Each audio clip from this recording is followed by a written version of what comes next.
미국의 한 선교사님께서 뉴기니아에 선교를 가셨습니다. 어떻게 선교할까 하다가 이분들을 위하여서 병원을 열어야 되겠다. 병원을 열었습니다. 이분들을 위해서 상점을 열어야 되겠다. 상점을 열었습니다. 그러자 정글에 있던 사람들이 한 사람 한 사람 나오기 시작하면서 그들과 교제하게 되고 그들에게 복음을 전하게 되었습니다. 그런데 어느 날 선교사님 부부는 외롭기도 하고 특별히 과일이 먹고 싶었습니다. 그런데 이 선교사님들이 선교하는 뉴기니아에는 과일 나무가 없었습니다. 그래서 자신을 파송했던 선교부에다가 부탁을 하였습니다.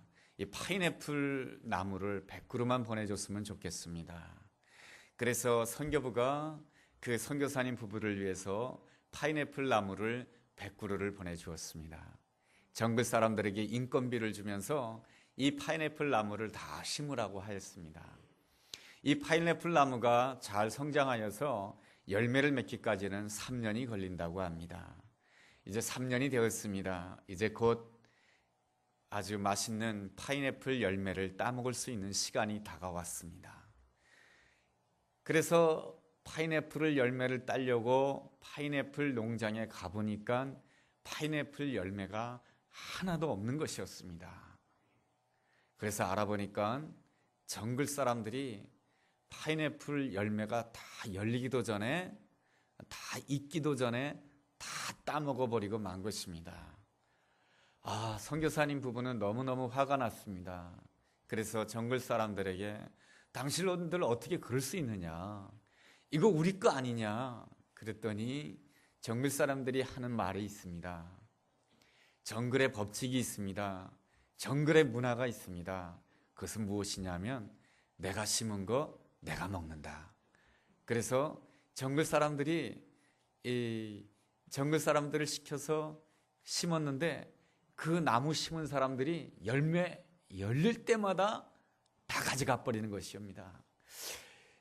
이 선교사님은 파인애플 열매를 하나도 먹을 수가 없었어요. 그래서 너무너무 화가 나고 또 참지를 못해가지고 하루는 이 선교사님 부부가 이렇게 생각하게 되었습니다. 이 정글 사람들은 도둑질하는 사람, 못된 사람, 이런 사람들이 예수 믿어서 뭐해? 이런 생각 때문에 그냥 병원문도 닫아버렸습니다. 그리고 상점문도 닫아버렸습니다. 그리고 파인애플 농장 앞에는 아주 무시무시한 쇠파트 한 마리를 갖다 놓았습니다. 그러다 보니까 정글 사람들이 더 이상 정글에서 나오지도 아니하였고 선교사님 집에 찾아오지도 아니하였습니다. 그 선교사님 집 그 넓은 집에는 선교사님 부부 2사람밖에 없었습니다. 이렇게 적적한 날을 보내면서 이 선교사님은 자신을 돌아보기 시작하였습니다. 그래도 내가 하나님의 일을 하려고 이 뉴기니아 땅에까지 왔는데 내가 이 사람의 일 때문에 파인애플 열매를 먹겠다라고 하는 내 작은 권리, 작은 욕심 때문에 하나님의 선교를 못하고 있구나. 이래서는 안 되겠다 싶어서 하나님께 기도하는 가운데 이렇게 결심을 했습니다. 하나님, 이 파인애플 나무에 나는 모든 열매를 내가 하나님께 드리겠습니다. 그렇게 고백하고 나서 그는 병원문도 다시 열었고 상점문도 다시 열었고 그리고 파인애플 농장을 지키던 쇠파트도 다른 데로 보내고 말았습니다. 그러자 정글에서 다시금 한 사람씩 2사람씩 원주민들이 나오기 시작하였습니다. 그리고 여전히 파인애플 열매는 열리자마자 그 원주민들이 전부 다 따먹고 말았습니다. 그런데 말이죠, 한 가지 변하지 않은 것이 있었습니다. 그것은 뭐냐면 선교사님이 더 이상 화를 내지 않는다는 것이었습니다. 원주민들은 너무 이상했어요. 우리가 파인애플 열매를 따먹기만 하면은 선교사님들은 화를 내면서 우리를 쫓아오고 막 그랬는데 이제는 화를 내지 않는 것이에요. 그래서 선교사님, 왜 화를 내지 않는 것입니까? 그렇게 묻자 선교사님이 이렇게 대답을 합니다. 제가 이 파인애플 열매 모든 것을 다 하나님께 드리기로 하였답니다. 그래서 이 파인애플 열매는 이 시간 이후로부터 제 것이 아닙니다. 그 이야기를 들었던 원주민들은 서로 대화를 나누기 시작합니다. 선교사님이 이 파인애플 열매를 다 하나님께 드렸대. 그러면 우리가 훔친 이 파인애플 열매는 하나님의 것이네. 우리가 하나님의 것을 훔쳤네. 이런 생각을 가지게 되었습니다. 그런데 원주민 가운데 한 집안에서 그만 돼지가 죽게 됩니다. 그러자 그 원주민은 돼지 죽은 이야기를 사람들에게 이야기를 합니다. 우리 집에 어제 돼지가 죽었어. 내가 파인애플 열매, 하나님의 것을 훔쳤기 때문에 이 돼지가 죽었나 봐. 그러자 그 옆집에 있는 사람이 산에 올라가다가 다리가 부러졌습니다. 이 다리가 부러지니까 이 사람이 또 옆에 있는 사람들에게 이렇게 이야기를 합니다. 내가 다리가 부러졌는데 아마 하나님의 것을 훔쳤기 때문에 내 다리가 부러졌나 봐. 그러한 말들이 돌게 되면서 원주민들은 하나님의 것을 가져간다는 것에 대한 두려움을 가지게 되었고 더 이상 파인애플 열매를 가져가지 않았다라고 하는 것입니다. 파인애플 열매가 가득 열렸는데 그대로 있는 것이었습니다. 선교사님은 너무나도 신기하였습니다. 알고 보니까 그러한 이유가 있다라고 하는 것을 알고 파인애플 열매를 따서 정글 사람들을 초청하고 그들과 함께 잔치를 베풀면서 그들에게 나누어 주면서 함께 먹으면서 함께 영광 돌리면서 선교를 잘 감당할 수 있었다라는 그러한 이야기가 있습니다. 그리스도인의 삶이라고 하는 것은 무엇입니까? 하나님을 기쁘시게 하는 것입니다. 하나님 때문에 내가 소중한 사람이 되고 또한 나 때문에 내 옆에 있는 사람이 소중한 사람이 되는 것. 이것이 바로 가치 있는 삶이며 아름다운 삶이며 하나님이 축복하시는 귀한 삶인 줄로 믿습니다. 예수님께서 왜 이 땅에 오신 것입니까? 예수님 때문에 우리 모두가 다 소중한 사람, 복된 사람이 되기 위해서 예수님께서는 이 땅에 오셨습니다. 예수님께서 공생의 3년을 거의 마칠 때쯤에 오늘 본문에 보니까 예수님께서는 예루살렘으로 올라가려고 하셨습니다. 예수님께서는 이 공생애를 마칠 때에 왜 특별히 예루살렘으로 올라가려고 하셨겠습니까? 예수님께서는 이 예루살렘 성전을 회복하기를 원했던 것입니다. 예루살렘에는 성전이 있습니다. 성전이라고 하는 것은 하나님의 영광이 임재하는 곳이고 거룩한 곳입니다. 그렇다고 한다면 이 예루살렘이라고 하는 것은 아름다운 곳 아니겠습니까? 그런데 말이죠, 예수님이 보시기에 이 예루살렘은 아름답지 못했습니다. 복음서를 읽어보게 되면은 예수님께서 이 땅에 오셔서 예루살렘에 들리기는 하셨지만은 한 번도 예루살렘에서 주무신 적이 없습니다. 예루살렘에 들어오시자마자 말씀만 하시고 나서 예루살렘을 나가셔서 어디에서 주무셨냐면 예루살렘 옆에 있는 베다니 마을에서 주무셨던 것입니다. 그 베다니 마을에는 누가 있었습니까? 바로 나사로 또 마르다, 마리아, 이 3남매가 있는 그 가정에서 우리 주님께서는 주로 머무셨습니다. 여러분, 주님께서 나에게 찾아와 주신다라고 한다면 주님께서 나에게 편안하게 계속 머물 수가 있겠습니까? 아니면 주님께서 나에게 찾아오시자마자 금방 떠나시겠습니까? 이 예루살렘에 예수님께서는 오시기를 원했지만 주무시지 않았습니다. 불편했기 때문에 그런 것이죠. 왜 예루살렘은 예수님이 오시기에 불편한 곳이었겠습니까? 그것은 예루살렘에는 자기 확신이 강했던 사람들이 너무 많았습니다. 여러분, 사람이 살아감에 있어서 확신이라고 하는 것은 필요합니다.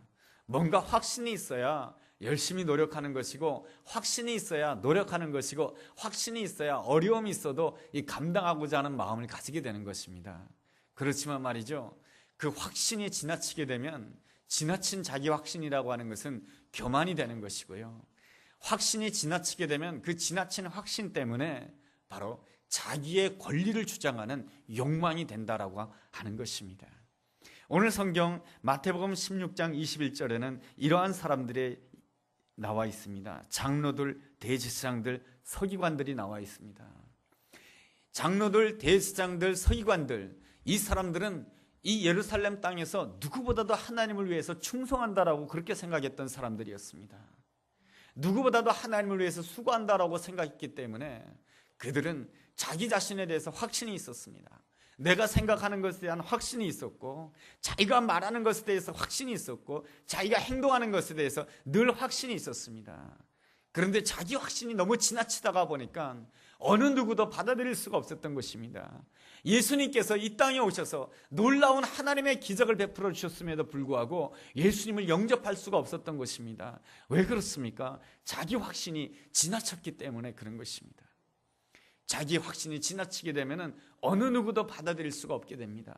자기 확신이 지나치게 되면 자기 권리를 너무 주장하기 때문에 다른 사람을 용납할 수 없게 되는 것입니다. 예수님이 이 땅에 오셨을 때 예수님을 기쁘게 영접한 사람들이 누구입니까? 자기 확신이 강했던 사람들이 아닙니다. 예수님을 기쁘게 영접했던 사람들은 오히려 세리들이었고 죄인들이었습니다. 그들은 항상 자기 자신에게 생각하기를 나는 부족합니다. 나는 잘 모릅니다. 나는 하나님에 대해서 잘 몰라요. 나는 교회에 대해서 잘 몰라요. 나는 성경에 대해서 잘 몰라요. 이렇게 나는 부족합니다. 나는 배워야 됩니다. 이렇게 생각하는 사람을 우리 주님께서는 받아주시고, 오히려 우리 주님께서는 자기 확신이 강했던 사람들보다는 자기는 잘 모릅니다. 나는 더 배워야 될 사람입니다. 이러한 사람들을 축복해 주시고, 이러한 사람들에게 우리 주님께서는 놀라운 은혜를 베풀어 주셨습니다. 여러분들은 자기 확신이 너무 지나치지 않습니까? 여러분, 어떤 사람이 자기 확신에 지나칩니까? 과거에 큰 성공을 이룬 사람들은 자기 확신이 대단해요. 이렇게 하면 성공한다고 하는 것이죠. 다른 사람의 말은 듣지도 않아요. 이렇게 하면 성공한다는 거예요. 그러므로 인해서 이 마음의 문을 닫게 되는 것이죠. 자기 확신이 지나치게 되면 하나님께 영광 돌릴 수가 없습니다. 자기 확신이 지나친 사람은 대제사장이나 서기관들이나 장로들뿐이 아니었습니다. 예수님의 제자들 가운데도 자기 확신이 지나친 사람이 있었습니다. 그 사람이 누구냐면 베드로입니다. 베드로는 누구보다도 주님을 위해서 충성했던 사람입니다. 베드로는 누구보다도 주님을 바짝 쫓아갔던 그러한 사람이었던 것입니다. 그래서 베드로 역시 자기 확신이 가득 찼습니다. 내가 누구보다도 주님을 위해 충성하는 사람이라고 말이죠. 자기 확신이 지나치다가 보니까 어떤 생각을 가지냐면은 주님이 하신 일에 내가 간섭할 수 있다라고 생각했습니다. 그래서 주님께서 십자가의 길을 걸어가려고 하시자 이 베드로가 예수님을 말리게 됩니다. 그 말리는 말씀이 22절에 나와 있잖아요. 베드로가 예수님을 붙들고 항변하게 됩니다. 이르되 주여 그리 마옵소서, 이 일이 결코 주께 미치지 못할 것입니다. 주님 그러시면 안 됩니다. 주님 예루살렘으로 올라가시면 안 됩니다. 십자가의 길을 가시면 안 됩니다. 고난의 길을 가시면 안 됩니다. 그렇게 하시면 안 돼요. 이렇게 베드로는 예수님이 가시는 길을 간섭할 수 있다라고 생각했습니다. 예수님이 가시는 길에 대해서 잘못됐다라고 말할 수 있는 권리가 있다라고 생각하였습니다. 그러한 베드로를 향해서 예수님이 뭐라고 말씀해 주십니까? 사단아, 내 뒤로 물러가라. 내 앞에 서지 마라. 너는 내 뒤에 서야 된다. 나는 선택했다. 십자가의 길을 가기로 선택했다. 너는 내가 선택한 길을 뒤따라오는 것이 네가 있어야 될 자리다 라고 말씀해 주시는 것입니다. 우리 주님이 택하신 길은 언제나 십자가의 길이었고, 우리 주님이 택하신 길은 자기의 권리를 다 내려놓는 그러한 길이었던 것입니다. 우리 예수님은 이 땅에 누구로 오셨습니까? 하나님의 아들로 오셨습니다. 하나님의 아들로 오셨다라고 한다면 모든 것을 취할 수 있는 권리를 가지고 계셨던 분이 하나님의 아들이신 예수님이십니다. 하나님의 아들도 이 땅에 오실 때 인간으로 오셨습니다. 여러분, 인간이 가장 취하고 싶은 것이 무엇이겠습니까? 외모를 취하고 싶어요. 외모라고 하는 것은 무엇입니까? 좋은 옷을 입는 게 외모 아니겠습니까? 멋진 집에서 사는 것이 외모 아니겠습니까? 그렇죠. 예수님도 인간이셨는데 좋은 집에서 살고 멋진 외모를 가지고 싶은 것이 예수님이 가질 수 있는 권리 아니겠습니까? 하나님의 아들인데, 보통 인간이 아니고 하나님의 아들인데 그런 권리 좀 가질 수 있지 않겠습니까? 그렇지만은 예수님은 그 좋은 외모를 가지는데 권리를 포기하게 됩니다. 우리는 그 권리를 찾기 위해서 얼마나 노력하는지 몰라요. 그런데 주님께서는 주님의 외모에 대해서는 이사야서 53장에서 이렇게 말씀해 주고 있습니다. 그는 연한 순 같고 마른 땅에서 나온 뿌리 같아서 고운 모양도 없고 풍채도 없은즉 우리가 보기에 흠모할 만한 아름다운 것이 없도다. 예수님의 외모라고 하는 것은 마치 마른 땅에서 나온 뿌리와 같다라고 말씀해 주고 있습니다. 마른 땅에서 나온 뿌리 얼마나 초라합니까? 우리 옛날에 어머니들 그렇지 않습니까? 어머니들 보면 어머니들도 외모를 가꿀 수 있는 권리가 있죠. 어머니 수고하지 않았습니까? 노력하지 않았습니까? 그럼 외모를 가꿀 수 있는 권리가 있죠. 근데 외모를 가꾸지 않습니다. 왜 그렇습니까? 자녀들에게 더 많은 것을 주기 위해서 말이죠. 왜 그런 것이죠? 어머니의 사랑 때문에 그런 것입니다. 예수님은 또 외모를 꾸밀 수 있었지만은 그 외모를 취하지 아니하시고 오히려 연한 순 같은 외모를 취하셨고 마른 땅에서 나는 그러한 뿌리 같은 보잘것없는 외모를 취하셨습니다. 목수의 아들이라고 하는 외모를 취했고 가난한 촌사람이라고 하는 그 외모를 취하셨습니다. 그런 이유가 무엇입니까? 연약한 외모를 가진 사람들을 다 구원해 주시기 위한 우리 주님의 놀라운 사랑 때문인 줄로 믿습니다. 우리 예수님께서는 또한 하나님의 아들로서 자존심을 지킬 수 있는 권리가 있었습니다. 그런데 말이죠, 사람들이 예수님을 향해서 이렇게 말하는 거예요. 저 사람 목수의 아들 아니냐, 저 사람 나사렛 촌사람 아니냐. 그리고 예수님을 향해서 뭐라고 이야기했냐면 저 사람은 배우지도 못한 사람인데 어떻게 글을 알까? 저 사람 사마리아 사람 아니냐. 예수님께서 사마리아 여인이랑 대화하는 모습을 보고 사마리아 사람 아니냐. 예수님께서 귀신을 쫓아내시자 사람들은 말합니다. 저 사람 귀신 들린 사람 아니냐. 이렇게 예수님을 향해서 함부로 모욕적인 말을 하였습니다. 그렇다고 한다면 예수님도 자존심이 있지 않습니까? 나사렛 촌사람이라고, 목수의 아들이라고, 내가 글을 배우지 못했다고, 내가 귀신 들린 자라고, 내가 사마리아 사람이라고, 너희들 입이 있다고 함부로 이야기하냐? 이렇게 말씀하실 수 있지 않겠어요?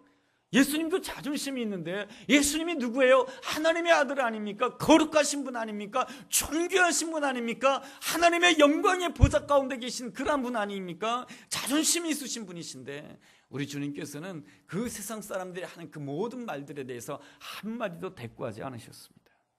주님께서는 자존심을 내세울 수 있는 권리가 있었지만 자존심을 다 내려놓으셨습니다.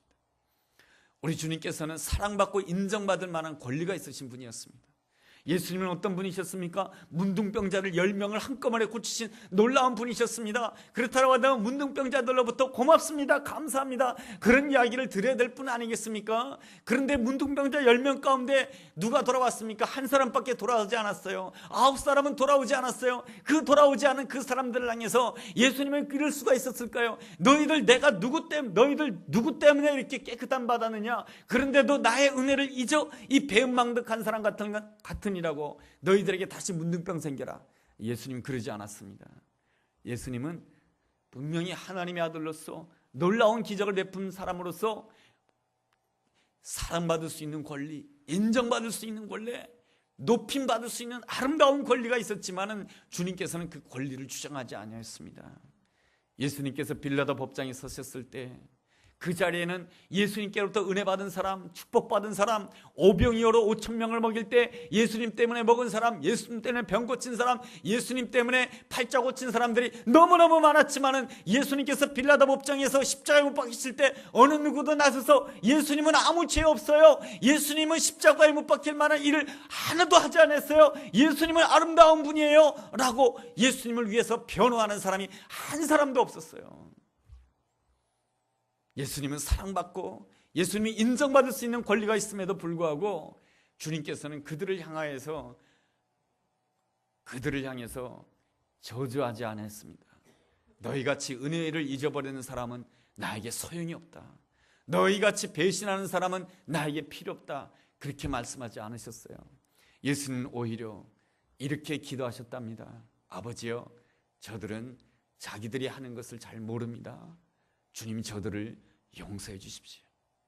이것이 바로 주님께서 사랑받을 수 있는 권리, 인정받을 수 있는 권리가 있음에도 불구하고 그 권리를 다 내려놓으신 주님의 아름다운 모습입니다. 주님께서 그렇게 권리를 내려놓으셨던 이유가 무엇입니까? 23절에 있는 말씀처럼 하나님의 일을 생각했기 때문에 그렇습니다. 우리 그리스도인들은 사람의 일을 생각하는 사람이 아니고 하나님의 일을 생각하는 사람인 줄로 믿습니다. 우리에게도 다 권리가 있어요. 대접받을 수 있는 권리가 있고요. 남 비판할 수 있는 권리가 있고요. 내 자존심은 내가 지킬 수 있는 권리가 있어요. 그렇지만은 그 모든 권리는 다 사람의 일을 생각할 때 생각하는 권리이지, 하나님을 생각하게 되면 그 권리를 다 내려놓을 수가 있어야 되는 것입니다.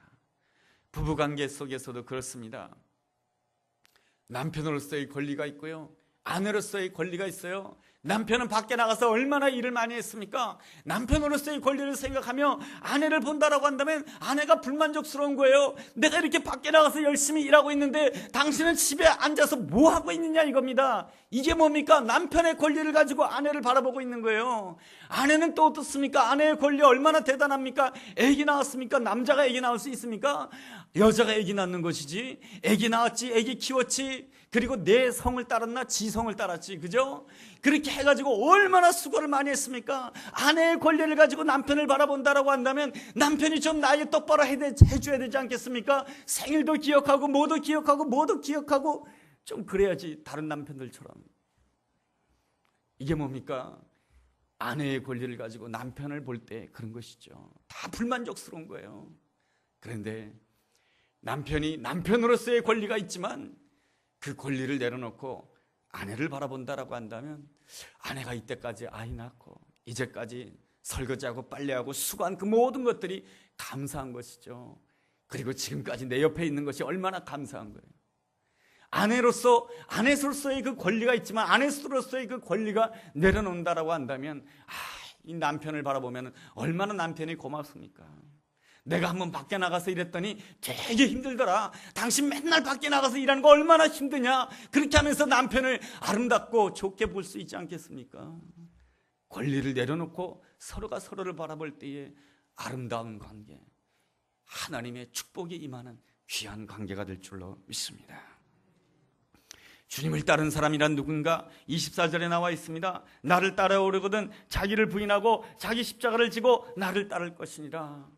주님을 따른다라고 하는 것은 바로 자기의 십자가를 지고 자기를 부인하고 주님을 따르는 것이다라고 말씀해 주고 있습니다. 주님을 따르는 사람을 성경에서는 뭐라 그럽니까? 제자라고 합니다. 여러분, 제자가 되려면 예수님을 잘 따라야 되는 것입니다. 자기의 권리를 내려놓고 말이죠. 우리 모두는 다 예수님의 제자가 되어야 될 줄로 믿습니다. 베드로가 부족했고 연약했지만은 예수님의 제자였습니다. 베드로도 자기의 권리를 내려놓을 줄 알았어요. 오늘 성경에 보니까 예수님이 책망하셔도 너무 심하게 책망하세요. 아니, 베드로가 좀 잘못 말했다 해서 베드로를 향해서 뭐라고 지금 말씀하십니까? 사단아, 내 뒤로 물러가라. 아니, 베드로가 뭐 잘못 말했습니까? 예수님 고난의 길을 가지 말라고 한 것인데 그 말했다고 해서 이 베드로를 향해서 사단아, 내 뒤로 물러가라. 많은 사람들 앞에서 날 사단이라고 말하다니요. 이 말이나 되는 것입니까? 내가 주님을 위해서 충성했는데 그 충성한 사람에게 사단이라고 하다니요. 기분 나쁘죠. 여러분, 제가 여러분들 열심으로 하나님 일하는데 당신은 사단이야 이렇게 말한다라고 한다면 얼마나 마음이 상심되겠어요. 그죠? 뒤에서 험담할 것이며 비판할 것이며 그러지 않을 것입니까? 그렇지만은 베드로는 험담할 권리, 판단할 권리를 다 내려놓고 아무 말도 하지 않습니다. 베드로가 예수님을 부인했을 때예요. 베드로가 예수님을 3번이나 부인한 다음에 갈릴리 바닷가에서 예수님을 만나게 되었어요. 예수님이 그 베드로에게 말씀하시기를 뭐라고 말씀하십니까? 요한복음 21장을 읽어보게 된다면 네가 나를 사랑하느냐, 네가 나를 사랑하느냐, 네가 나를 사랑하느냐. 여러분, 베드로의 입장에는 예수님 정말 너무하십니다. 내가 3번 부인했다고 해서 예수님도 3번 네가 날 사랑하느냐 꼬치꼬치 그렇게 물어야 되겠습니까? 그냥 한 번 물으면 되지 않겠습니까? 내가 주님을 사랑한 줄 주께서 아시나이다. 한 번 물었으면 됐지. 그거를 내가 3번 부인했다고 해서 나에게 또 3번씩이나 네가 나를 사랑하느냐, 네가 나를 사랑하느냐, 네가 나를 사랑하느냐 그렇게까지 따듯이 나에게 질문할 수 있겠습니까? 베드로는 그렇게 주님의 말씀에 대해서 비판하지 않았습니다. 그 모든 것도 다 주님께서 나를 사랑하셔서 그렇게 말씀하신 것이라고 받아들였습니다. 예수님께서 베드로에게 말씀해 주셨습니다. 예루살렘을 떠나지 말고 예루살렘에서 성령을 기다리라. 기도함으로 성령을 기다리라. 여러분, 베드로는 예루살렘을 떠날 수 있는 권리가 있었어요. 예루살렘이란 어떤 땅입니까? 죽음의 땅이에요. 예수님께서 십자가에 못 박힌 땅이에요. 그렇다고 한다면 자기 생명을 보호하기 위해서 예루살렘을 떠났어야 했던 거예요. 자기 생명을 지킬 권리가 베드로에게 있으니까 말이죠. 내 생명 내가 지킬 권리가 있는 것 아니겠습니까? 그런데 베드로는 자기의 생명을 지킬 자기의 권리를 내려놓고 그 예루살렘 땅, 험한 땅, 어려운 땅, 떠나고 싶은 땅, 이 예루살렘은 내가 떠나고 싶어요. 내가 떠날 권리가 있지만 그 예루살렘에서 전심으로 하나님께 기도하는 가운데 성령님이 임하게 되고 어떤 역사가 일어났습니까? 여러분, 28절에 이런 말씀이 있어요. 마태복음 16장 28절에 보면 이런 말씀이 있어요. 진실로 너희에게 이르노니 여기 서 있는 사람 중에 죽기 전에 인자가 그 왕권을 가지고 오는 것을 볼 자들도 있느니라. 이 말씀은 읽으면 탁 감이 안 와닿는데요, 똑같은 말씀이 마가복음 9장 1절에 나와 있습니다. 그 말씀은 이렇게 기록되어 있습니다. 여기 서 있는 사람들 중에 죽기 전에 하나님의 나라가 권능으로 임하는 것을 보게 될 것이다. 이 사람들 가운데 죽기 전에 하나님의 나라가 권능으로 임하는 것을 보게 될 것이다. 여러분, 이 베드로가 자기의 권리를 내놓고 마가다락방에서 전심으로 기도하다가 하나님의 나라가 권능으로 임하는 것을 체험하게 되고 하나님의 나라가 권능으로 임하게 되었을 때 성전 미문으로 오르다가 성전 미문에 앉아있던 그 안진뱅이를 향해서 나에게는 은도 없고 금도 없지만 나사렛 예수의 이름으로 일어나 걸으라 했을 때 한 번도 걷지 못했던 인생이 걷게 되는 놀라운 역사가 일어난 것입니다. 그리고 또 그 역사로 말미암아 예루살렘에 있는 5천 명의 사람들이 예수님을 믿게 되는 놀라운 역사가 일어났습니다. 이것이 바로 무엇이겠습니까? 하나님의 나라가 권능으로 임한 것 아니겠습니까?